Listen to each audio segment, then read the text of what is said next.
Okay, Nuer community, please. Ala ran miti mi jeng me lede la ma ja luega. Ran miti mi jeng de me lede la ma ja luega la ma ja juga me lede mo jega. To kon ke. La ma ran luega la ma ja juga na mo jega ko community Nuer. Aizer guru PG Machar ba ken ba ku ken la chi jin Nuer. Culture an kon chi bat. Culture an tan ngoten. Culture an tan jagor. Jan ba kon kula chola Nuer.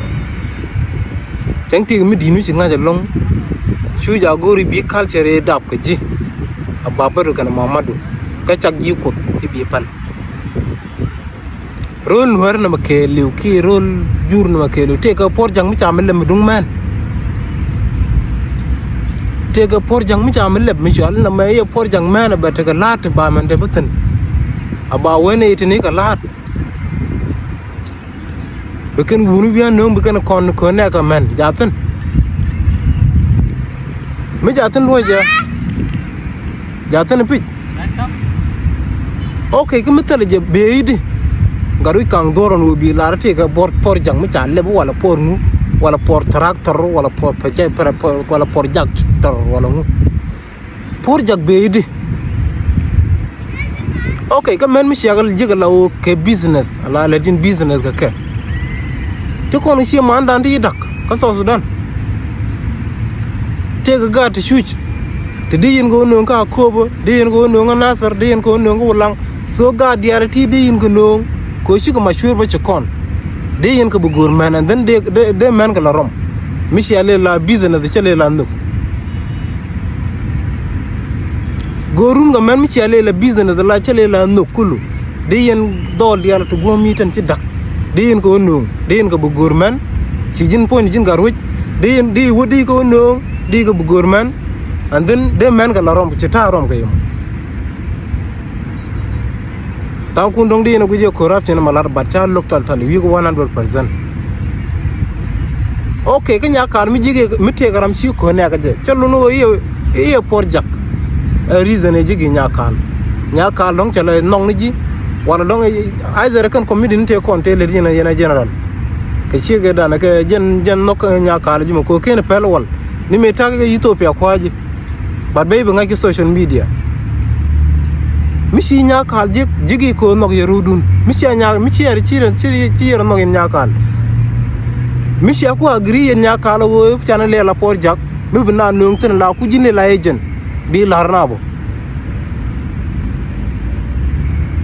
men merkama mishi yakale la business ke we are no god kono shoot ka South Sudan tan ci dak tan ci ben ko ka ngade ka matar ko rudin ja ben ga matar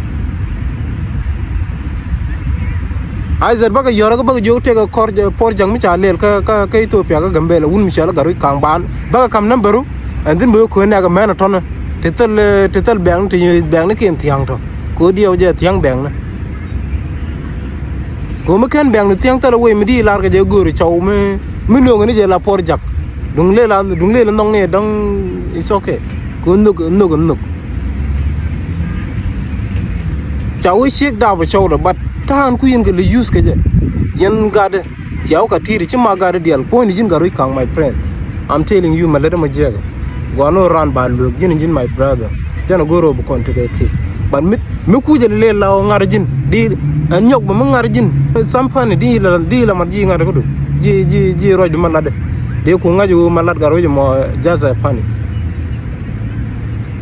ban wi do record ka ci las ka social media ka nangi la seriously so de ne ko kende ga ngaju malad mo jan to baro nuore kan mi chwale por jag mi cha lep ka chur ko de gor ka men ka je kana menen ke kana menen amai lai so mo kaje ne be lo bo don't take a por jang me take a culture an ko culture kan bok da kana kwan just lenian ka chingta nana my brother I'm telling you shwa men mer kam shwa use ga do mo do bien mi chiro do jik shek pal no ro do pin an ya ka lo be lo ko chu nu du ma di chu kama bolon ko da we na ga jiba ko mi mi sia dek pinyarun ko shek che maran man dong sia de dek pinyin mor na changa de yishu da ben but shek by hol min de yanda chu no gbe la tan long la binge de ching ne je long bo nya kal bo ko run mu we pal pen te tan mo de rang ka ngap de nong ni je nong ni tik yendi at bay ka mo an batale shek ko kon ga di ya kon gan malin mi tega por jang mi cibin por jag di ular na after che kon jik che kon gur shek daw nyandi por jag di ku lat community badan tale shek aw kam wodi por jag di ulep ka social media ka tele gan mo len shek nama jatene garuj my brother I'm telling you bro chu goro bu kon ni ka korande kon kaniro dan ka le kon tele mo gur tek tele mo don ko kon gan malin my brother I'm telling you just look at it show nang personally ka be look gan mo len ji mi ci confuse ci na ma ci la lo ni je ci ga ci jogo te ka por jang mi sa lep yong ni wo am lying chana goro te ka por jang me be nyoko no no te ka por jang men ja lep okay ka mena ko la gor chawtu ko chaw ken be kan garom ka gar liwta ko tala ma